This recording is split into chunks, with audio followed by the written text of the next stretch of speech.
Haleluya. Izina ry'Imana bw'icyubahiro. Manata mwami Yesu naze. Amena. Bibe bityo. Haleluya. Reka dushime Imana kubw'urukundo rwayo kuko twongeye guhura hano muri uyu mwanya twaba tugiye kuganira ku ijambo ry'Imana.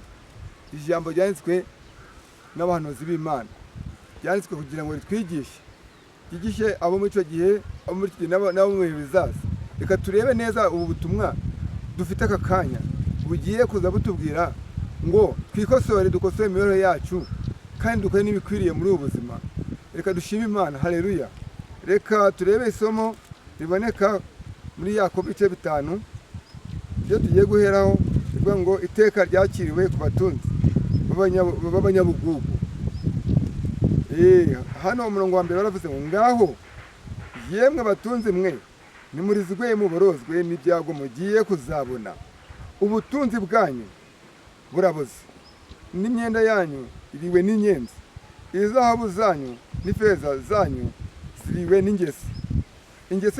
Ingese yazo niyo izaba umugabo wo kubahamya, izarya imibiri yanyu nk'umuriro. Mwabitse ubutunzi bwanyu mu minsi y'imperuka. Dore ibihembo by'abasaruzi basaruye imirima yanyu. Ibyo mwabimishije uburiganya birataka, kandi umuborogo wabo basaruzi winjiye mu matwi y'Uwiteka Nyiringabo.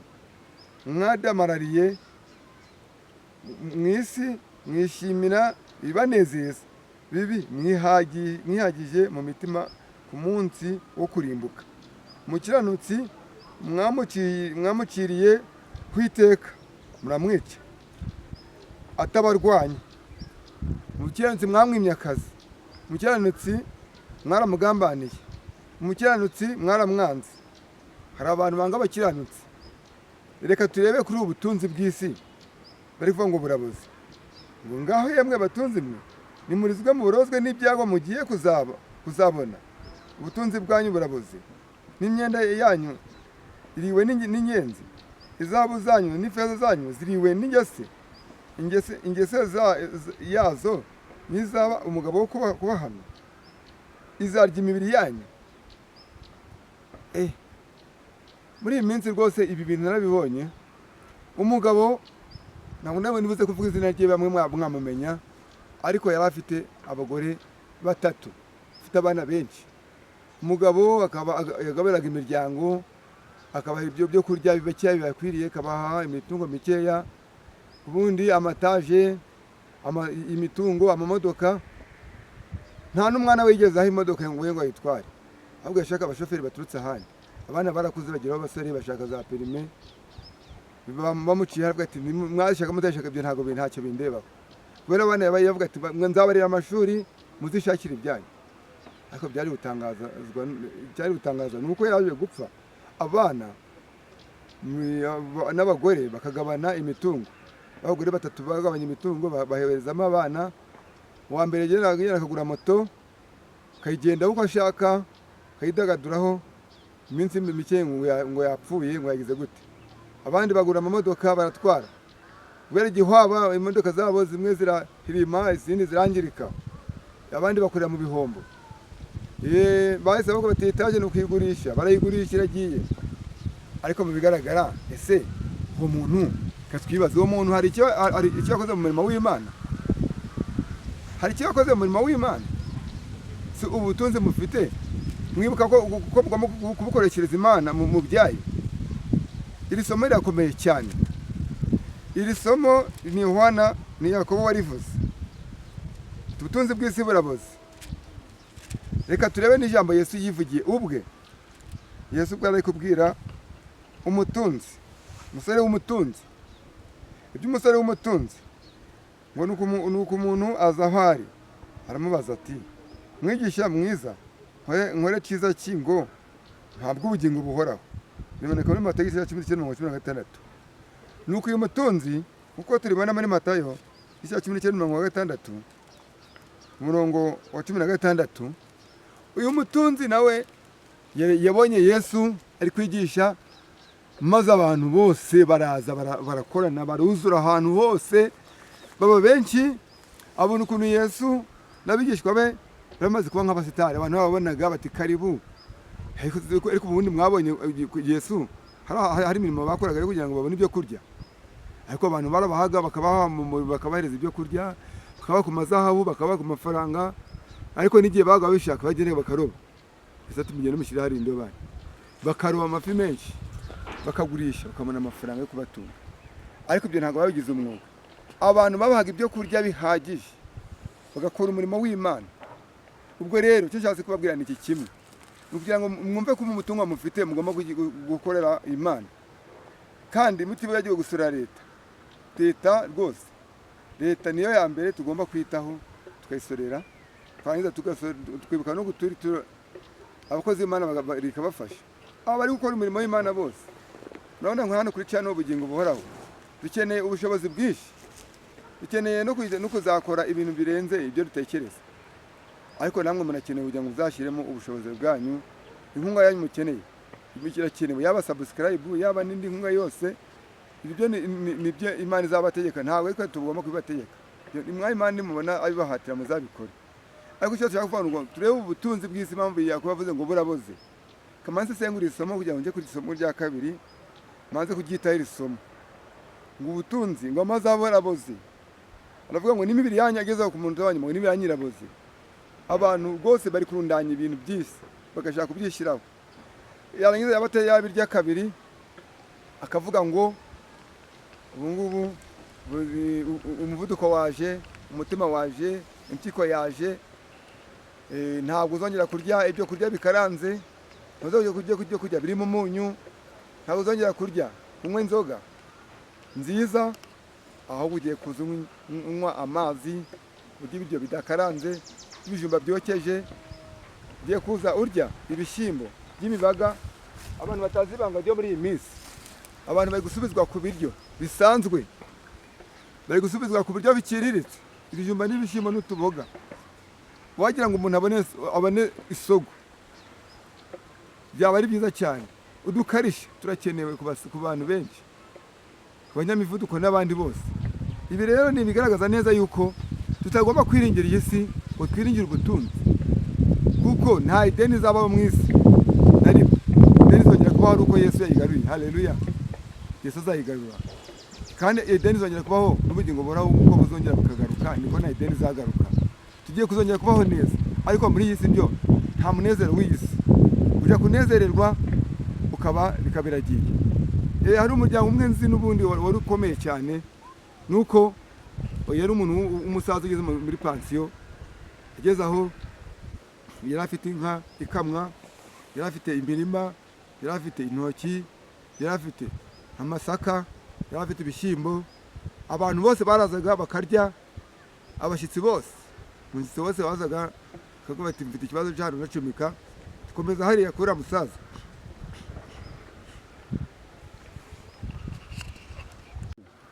Iby'isi tutagomba kubyiringira. Nose ko uyu musaza yari amaze kugera ku bintu byose akeneye, ariko bikarangira arwaye, n'umuryango we bakarwara, urugo bakaruvamo, iby'urwo rugo abantu batangira kwigabanya imihingire ikaba nabi, inka ikagenda, ibintu byose bikagenda. Ubu ngubu aho hantu ukaba nta kintu utahabariza n'umuntu. Ese ubwo Edeni cyabaye muri iyi si? Ariko rwose abantu bagira muri urwo rugo baravuga ngo aha hantu hasa na Edeni. Edeni rwose yaragarutse, dore ni iyi ngiyi. Hari abantu bose babona ibyiza biri mu rugo, barya bakanwa, bakagira ngo Edeni yabaye. Noneho tuvuze mu muryango usanzwe, bene batari bafite ikomeye, bari bafite nk'igare, bari bafite n'ibindi bikeya byo kurya, bari bafite n'ibyo kunywa, nta kibazo gihari. None hari n'abandi bari kwiringira ngo imodoka zabo. Mfite kwasiteri mu muhanda, mfite amaduka y'ubucuruzi, ndi gucuruza ibintu bimeze neza. Ariko ibyo ngibyo byose niba utabyubashye hamwe Imana, uzarira, uzasoza nabi, uzasoza urira. Hari n'abasoreza mu mpanuka, hari abasoreza mu bugwayi bukaze, hari abasoreza mu matiku n'amakimbirane. Ibyo byose bikarangira ikabonera ikababera igihombo. Ese mwabantu mw'Imana mwamfasha tukiringira Imana, mwamfasha tukiringira Imana, mwamfasha ubutunzi dufite tukinezeza, ariko tukibuka n'Imana. Imana yabiduhaye. hari igihe bazakubwira ngo tanga icya 10 ugatitira, tanga amaturo, igihe tuzakubwira ngo tanga inkuba kuri cya n'ubugingo buhoraho ugarakara, ariko mu by'ukuri n'utanga nta n'ubwo uzahomba. Haleluya. Iby'Imana bihora, ab'Imana barahari kandi bazabikora, kandi muzabikora abashaka, kandi Imana izabaha umugisha, kandi muzabona ko uko muzabitanga ariko Imana izabikuba. Njyewe iyo ntanze mu rusengero cyangwa tanga inkunga, njyewe ndabikubirwa. Njyewe muzambaze umunsi umwe tuzatega ikiganiro mbabwira ukuntu Imana yampaye imigisha mu gihe gito yegene imaze gutanga ibya 10 n'amatura abantu bose bakikanga, ariko nyuma nabonye imigisha ikomeye cyane. Niyo mpamvu nanjye ntazigira ndika gutura, naho ntabona inyiturano y'itorero cyangwa inyiturano y'abantu, nzakomeza kubagirira neza kuko njyewe nzi ko kugira neza bifite umumaro.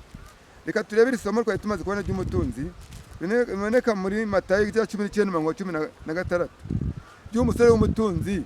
Nanjye ndashaka kugira ngo nanjye ngukurikire, nanjye ni gute nabona ubwami bw'Imana, nkazabona ubugingo buhoraho. Yesu aramubwira ati kugira ngo ubone ubugingo buhoraho, kugira ngo ubone ubugingo buhoraho ntabwo ari ibintu byinshi, ahubwo weho genda ugurisha ibyo utunze byose uzunkurikira. Ariko icyo gice kimubwiye nyuma yamaje amubwira ngo mbese ko nitondeye amategeko yose, ntukibe, ntukice, ntugasambane, nubaha ababyeyi banjye, nta zindi mana ndamya, kandi nkunda mugenzi wanjye nkuko nikunda, kandi nkundisha umutima wanjye Uwiteka wose, byose ndabyubahirije. Yamurondorera amategeko yumva rwose arabyujuje pe, kandi uwo muntu ari umunyamategeko, yari n'umukire, yari umuntu ujyaga mu rusengero abantu bose bakemera, kavuga ati uriya muntu rwose ni umuntu w'Imana, niwe witangaga mu rusengero, abantu bose baramwemeraga, abantu mazaga iwe rwose yabakiraga nk'uko bikwiriye, akabagaburira bakarya bakanywa bagashima Imana. Ariko Yesu yaramubwiye ati genda ugurishe ibyo utunze byose uze unkurikire. Baratangara ngo iki? Genda ugurishe ibyo utunze byose uze unkurikire. Yesu aramubwira ati nuko umutunzi ntiyanasubiza, biramuremerera cyane, babigurishe ngo babifashishe abakene. Asigaye nta kintu na kimwe afite. Umutunzi yaragiye arahonga mu maso, acika intege, ntiyongera no kongera kuvuga. Umutunzi ngo yasubiye mu bifuzwe byose, baravuze ngo tabiki kwifuzwe byose tezwe na hino bayiti ngo yubashe Yesu, iryo jambo ryamukomye ku mutima, ngo akoresha icyubahiro cyo mu gihe cyo mu Bayahudi, ngo ntiyamutera umugongo bavuga ngo ndango mbivuyemo, ngo agenda asubira inyuma nk'umuntu uzagaruka, asubira inyuma ararenga, arongera arakomeza aragenda kubitekerezaho. Ariko nk'uko tubizi ntabwo yagarutse. Bene data, ese ubu butunzi dufite aho ntabwo buzatuma nako tugenda nka Nyomberi, tukagenda burundu? Mbwe no Kinyarwanda bavuga ngo kugenda nka Nyomberi, kugenda nk'Abagese, ni imigani y'Abanyarwanda. Kugenda udasezeye, nawe yagiye adasezeye kandi ntiyagarutse. Ubwo rero ubutunzi Yesu arangije nawe yavuga ijambo rikomeye ryanteye ubwoba, ngo biragoye ko umutunzi yinjira mu bwami bwo mu ijuru. Ni nk'uko ingamiya yakwinjira mu izuru ry'urushinge. Muzi urusindano? Rusindano muraruzi? Rusindano reka ndubereke urusindano. Ni akantu gatoya rwose, ntabwo narugendanye hari, ariko nari kuza kurubereka, ariko ntabwo ruri hano, rusize ahantu, ariko ni akantu gatoya rwose. Ariko urusindano ni akantu bafata bakadodesha urudodo. Ubwo rusindano kugafata gutya ngo ukarebemo, ubona arakenge gatoya cyane. Ubwo rero kugira ngo ingamiya uyinjize mu kantu kangana nk'aka kenge karimo ndi kureberamo imbere yanjye, kakenge ni gato cyane, nako kakenge gahagije ntabwo ingamiya yanyuramo. Mukora hagati y'izi ntoki zanjye, ntabwo ingamiya yanyuramo, ni ikintu kinini. Ingamiya iruta inka. Ingamiya ntoya wende ari gatoya, hari ko umuntu adashobora kugenda ukaba kangana n'indogobe cyangwa se n'ifarashi. Ubwo rero ntabwo ibi ngibi Yesu yabivuze kugira ngo avuge ngo ntimuzatunge ngo mugire ibintu byinshi, ahubwo ikibazo uyu mutunzi wishingikije ku bintu bye azinjira mu bwami bwo mu ijuru gute? Reka turebe ukuntu azinjira mu bwami bwo mu ijuru. Ufite inka, ufite amamodoka, winjiza amamiliyoni, ese wamugani irahame ry'icyacumi wavuga ngo winjiye miliyoni 10, zana miliyoni mu rusengero uyandike bayandike muri resi uyitange mu cyacumi, wayitanga? Wavuga ngo tanga inkunga urangize ugende ufashe aya macano avuga ijambo ry'Imana, maze noneho abo bantu bagende bavuga ubutumwa bukwiriza, wakwemera? Reka rero tubabwire neza yuko icyo kintu mugomba kucyumvaho, ubwo butunzi bwawe umenye ngo ni Imana yabuguhaye, kandi birakenewe ko tuzakomeza kuvuga ku butunzi, abantu tukabakangura tukabereka inzira kugira ngo bazabone ubugingo buhoraho. Byanze bikunze abantu bagomba kuzabona ubugingo buhoraho binyuze mu guhara bimwe mu mitungo yabo, guhara igihe cyabo, guhara inshuti zabo mbi, guhara inzoga zabaryoheraga, guhara amafaranga ukayatanga mu murimo w'Imana. Byaba na ngombwa ukafashisha abakene. Leta zo ku isi zikeneye abantu bitanga bagafasha abakene bari hirya no hino bari kugenda bagwira. Hari abana bavutse imiryango yabo nta masambu bakigira, abo bantu bakeneye gufashwa.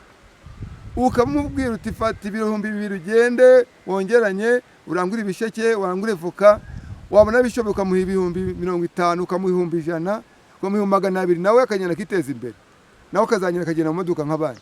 Haleluya! Hari abantu benshi babona umuntu agiye kuzamuka kuvuga ngo agiye kubakirana, bagiye kubazamukana, bakamuheza hasi, bakamufungirana mo hasi ngo ahere yo hasi. Ibyo bintu ntago bikwiriye. Gufata umuntu ukavuga uti aba bavandimwe banje barumuna banje ntago natuma babaha imirima iwacu ngiye kubagambanira, kubera ko wewe wavutse mbere bakaguha amasambu meza, ukaba upagasiye mbere kubona amafaranga, ukaza wiri guhoga usengera abasaza kugira ngo badaha barumuna bawe amasambu n'abashiki bawe. Warinda kuyafata ukumva wakira wenyine, ukaburizamo abandi, ukagura amasambu yose azengurutse umusozi wose. Izo ngo bazabona ishano.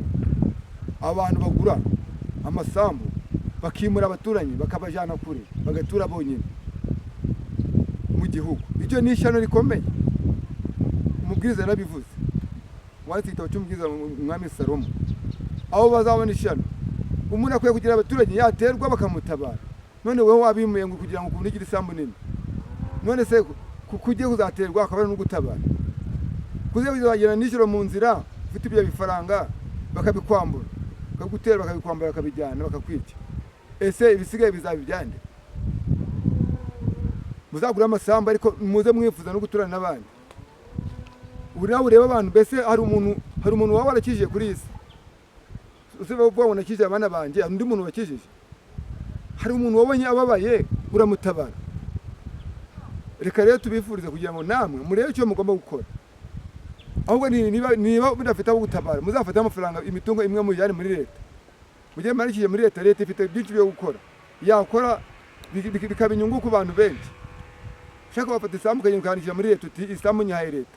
Leta ikareba abakene ifite ku rutori nawe ikabafasha, kuko nabyo birakenewe. Reka dusoreze aha ngaha tubifuriza kugira ngo tutabatera ubwoba. Mwe kugira ubwoba ngo mwe kwishaka ubutunzi, ahubwo mu bushake ko mwibuka no gukorera Imana. Mwe kumva ko mutagomba kwiyundangiza ibintu byose ushyira wawe gusa wima abandi. Ibyo ufite menya ngo harimo abandi bantu ugomba guhaho mukabisangira. Wabishaka utabishaka, bataraho umuryango wawe gusa, hari n'abima b'umuryango wabo. Sanga umuntu ari kuvuga ngo ngiye ntabwo nzaba ngo muzishakire ibyanya abana. Ibyo ni ikosa rikomeye cyane. Ngo njewe ngo ndi kurebera abana banje nta bandi nkorera. Korera n'abandi, korera igihugu cyakubyaye. Igihugu cyawutanzeho byinshi, umutekano nawe urahenze. Wagumye n'utanga nimba uri kubona ndashaka guha abantu, leta yizihera abantu. Nundi leta isanzwe ibafasha. Ariko nimba ubona n'umurimo w'Imana ahantu uri, genda ukore. Reka dusoreze aha ngaha, murakoze. Imana ikomeze kubana namwe. Ciao ciao.